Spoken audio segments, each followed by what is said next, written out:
Okay, how y'all doing? Alright, I've got this harmonic balancer LT1 small block Chevy.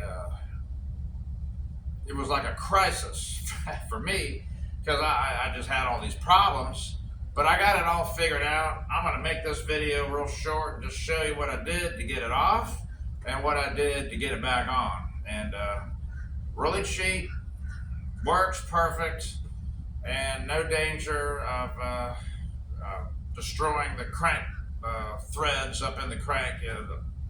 None of that is even a worry. Let me show you what I came up with.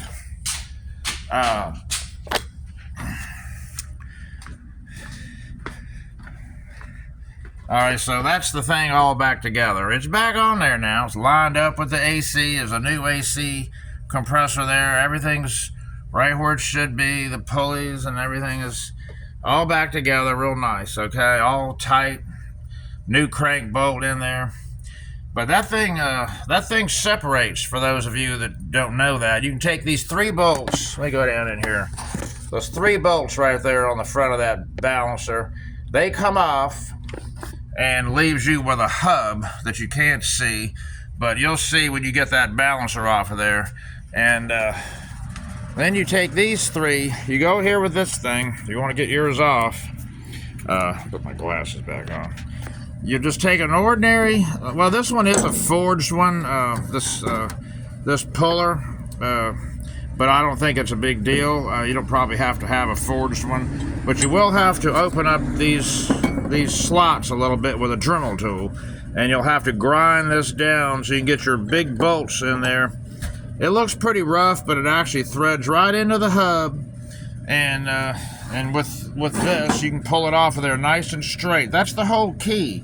It's got to be really nice and straight. It can't be off at any kind of slant or anything. It just won't come off. So when you're screwing these 3 bolts in there, make sure they're real nice and straight as you're coming off of there, or the balancer or the hub just won't come off.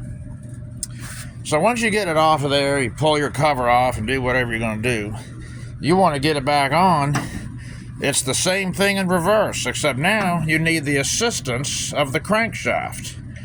Alright, so this right here is what you're going to need for the crankshaft. This screws right into the crankshaft. This is 7/16 by 20, which is 7/16 fine thread. And man, you just can't find that. This is what you need. For $6, you end up getting a couple of them. Center bolt. I went to Advanced Auto Parts. Advanced Auto Parts. They had that in stock for $6. You get 2 of these. You get 2. So that's what screws into the crank. Then you use these washers, and you just walk that hub back in there with this nut. You see? That's how it works. So you got 2 little ones. You got medium size. Now we're getting some rain. And you have the big ones, the big washer. And it just, with this nut, it'll walk it right. Screw this into the crankshaft and put your hub on, and I may have to cut it down a little bit. It's a little long. I had to cut it to get it in the car, from the, but that's okay. And then that gets it in there.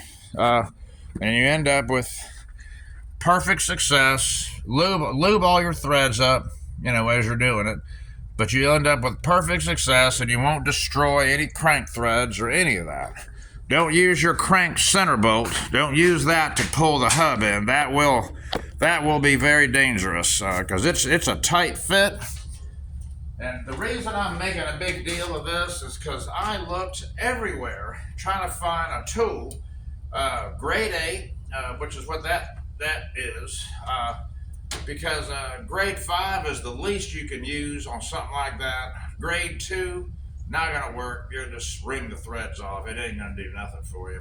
But I couldn't find, nobody sells the thing. They all list it. Even when you call Summit Racing, somebody like that, you'd think for an LT1, oh yeah, they got 50,000 up now. They don't have any. Now, they only have them for the LS, which is a different crank thread. That one is metric. LT ones are standard. But as soon as it switches to LS, you end up with a metric crank thread. Now you don't have a way to thread into the crank. So that's what I've been running into. Many things on the internet will say pulley installer, LS, LT, but if you go down to if you read the details at the bottom, every one of them does not apply to the LT1. So that's because the threads are different. So now you know where to get your crank bolt for your installation of the pulley, and you know where to and how to set it up with those washers and a grade 8 nut. I got that from Ace Hardware. So I got like $15 in the whole thing to put that hub back on there real nice and pretty, and it just walked it in there with a wrench. I mean, it just pushed it right on the crank, and it's perfect. So, but it took me a few days. My last video, I talked about Granger. You know, they sell something for $125. You could have made it work, but you know, I got this for $6 at Advance Auto Parts. So yeah, that's how you do it on LT1. That's Z28 Corvette Formula 5 LT1 350. I think up to 1997. So, I hope that helps somebody. Please like and subscribe. I'll talk to you guys later.